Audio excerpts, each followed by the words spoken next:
नमस्ते दोस्तों, स्वागत है आपका आपके अपने YouTube चैनल ट्रेंडिंग स्टॉक्स में।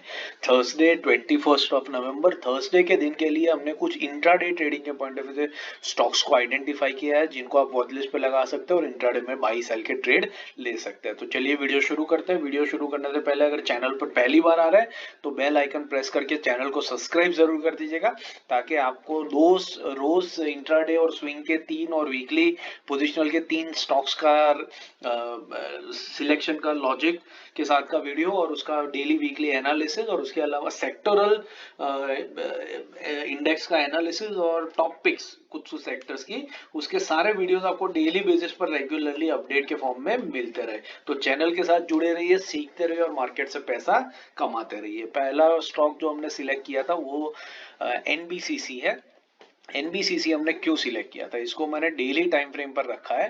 तो डेली टाइम फ्रेम पर अगर मैं ये लाइन यहाँ पर ड्रॉ करूं तो आपको दिखेगा कि ये जो लेवल है ये स्टॉक के लिए क्रूशियल सपोर्ट लेवल की तरह उभर के आ रहा है। पहले तो एक बार यहाँ पर स्टॉक ने सपोर्ट लिया था।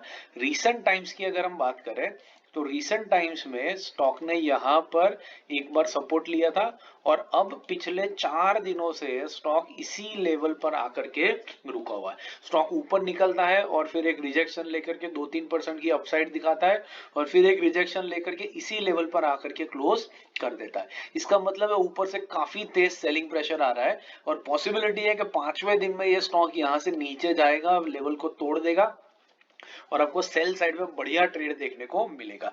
बट इनकेस ऐसा नहीं होता और बायर्स ज्यादा परसिस्टेंट हो जाते हैं और मार्केट कंडीशन अगर रिकर कर जाती है तो शायद ये स्टॉक ऊपर भागेगा और बाइंग साइड पे बढ़िया ट्रेड देखने को मिल सकता है। तो इस रीजन से हमने इस स्टॉक को सिलेक्ट किया। दोनों तरफ आपको बढ़िया ट्रेड एक देखने को मिल सकता है, इस रीजन से इसको सिलेक्ट किया हुआ है। लेवल्स नोट कर लीजिए, 90.20 के ऊपर निकलता है तो बाइंग लेंगे, 89.40 के नीचे आता है तो सेलिंग करेंगे।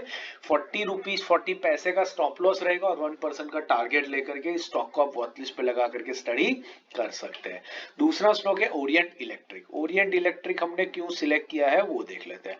तो ओरिएंट इलेक्ट्रिक हमने इस रीजन से सिलेक्ट किया है, अगर यहाँ पर आप देखें पिछले 3 दिनों की कैंडल्स की अगर हम बात करें तो आपको दिखेगा कि ये जो स्टॉक है ये एक छोटी सी रेंज के अंदर में यहाँ पर फंसा हुआ है। आप देखिए ये रेंज के ऊपर एंड तक जाता है, नीचे एंड तक आता है, फिर ऊपर एंड तक जाता है, फिर ऊपर नीचे ये करता रहता है। अगर मैं इसको 15 मिनट्स के टाइम फ्रेम पे लगाऊं तो आपको और बेहतर दिखेगा कि कैसे ये स्टॉक एक छोटी सी रेंज के अंदर में परफेक्टली फंसा हुआ है। यहाँ पर देखिए इसी रेंज में ऊपर नीचे ये इंट्राडे में और डेली बेसिस स्टॉक करता रहता है।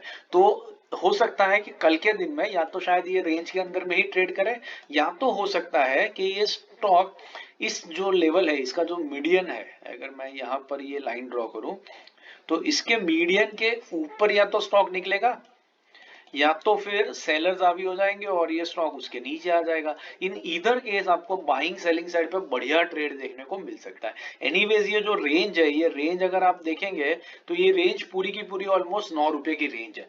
मतलब ये स्टॉक 4.5% की डेली रेंज के अंदर में मूवमेंट कर रहा है। तो अगर रेंज में भी रहता है तो भी आपको 2 या 2.5% का मूवमेंट इस मीडियन लाइन के ऊपर या नीचे की तरफ देखने को मिल सकता है और वहां से हमें हमारा सिर्फ 1% का टारगेट निकालना है। इस रीजन से हमने स्टॉक को सिलेक्ट किया। हम इंट्राडे में जो हमारे साथ जुड़े वो जानते हैं हम 1% का टारगेट लेते हैं और फिर स्टॉक में से निकल जाते हैं। फिर वो ऊपर जाए नीचे जाए कहीं पर भी आए हमें कोई मतलब नहीं है, 1% लेकर के we are out from the stock. तो इसके लेवल जो है ओरिएंट इलेक्ट्रिक के वो नोट कर लीजिए। 227.80 के ऊपर निकलता है तो बाइंग के लिए लेंगे, 225.80 के नीचे आता है तो इंट्राडे में इसको सेलिंग के लिए लेंगे। 1 रुपी का स्टॉप लॉस रहेगा और 1% का टारगेट लेकर के स्टॉक को आप स्टडी कर सकते हैं। तीसरा और आखिरी स्टॉक है Punjab national bank housing, PNB housing. PNB housing हमने क्यों सिलेक्ट किया है, डेली टाइम फ्रेम पर देख लेते हैं। अगर मैं यहाँ पर ये लाइन खींचूं तो आपको दिखेगा कि ये जो लाइन है, ये जो लेवल है, ये स्टॉक के लिए पहले एक रेजिस्टेंस लेवल हुआ करता था। फिर काफी टाइम तक इस लेवल पर इसने रेजिस्टेंस फेस किया। फिर रिसेंटली 4-5 दिनों तक रेजिस्टेंस फेस करने के बाद में ह्यूज वॉल्यूम्स के ऊपर स्टॉक ने यहाँ पर ब्रेकआउट दिया। ब्रेकआउट जब हुआ तब आप देखिए वॉल्यूम्स पर नजर डालिए कितने हाइक हो गए थे वॉल्यूम्स के अंदर में। उसके बहुत दिनों के बाद स्टॉक ने इस लेवल पर आया, सपोर्ट लिया और बाउंस बैक दिखाया और अभी रिसेंटली पिछले 2 दिनों से स्टॉक एग्जैक्टली इसी लेवल पर आकर के रुका है और एक सपोर्ट लेने की या बाउंस बैक करने की यहाँ से कोशिश कर रहा है। अगर सपोर्ट ले लेता है, बाउंस बैक कर देता है, तो बाइंग साइड पे बढ़िया ट्रेड देखने को मिलेगा। और अगर ये लेवल को ब्रेक कर देता है मल्टीपल टाइम टेस्ट होने की वजह से, तो सेल साइड के ऊपर आपको बढ़िया ट्रेड देखने को मिल सकता है। इस रीजन से हमने इस स्टॉक को यहाँ पर सिलेक्ट किया है। तो लेवल जो है वो स्क्रीन पे है, नोट कर लीजिए।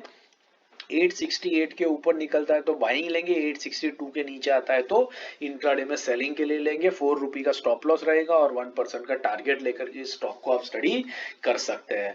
आशा करता हूं ये एनालिसिस आपको, स्टॉक सिलेक्शन का लॉजिक आपको समझ में आ रहा है। समझ में आ रहा हो तो वीडियो को लाइक जरूर कीजिएगा, और अगर आपको किसी स्पेसिफिक वीडियो के ऊपर कंटेंट चाहिए तो भी हमें कमेंट बॉक्स में मेंशन कीजिए, बताइए, ताकि हम उस हिसाब से आपके लिए कंटेंट को डेवलप कर सके। बाकी सारे वीडियोस मैंने स्क्रीन पे रख दिए, इनको देखिए, सीखते रहिए, प्रैक्टिस कीजिए और मार्केट से खूब पैसा कमाते रहिए। Thank you and have a great trading day ahead.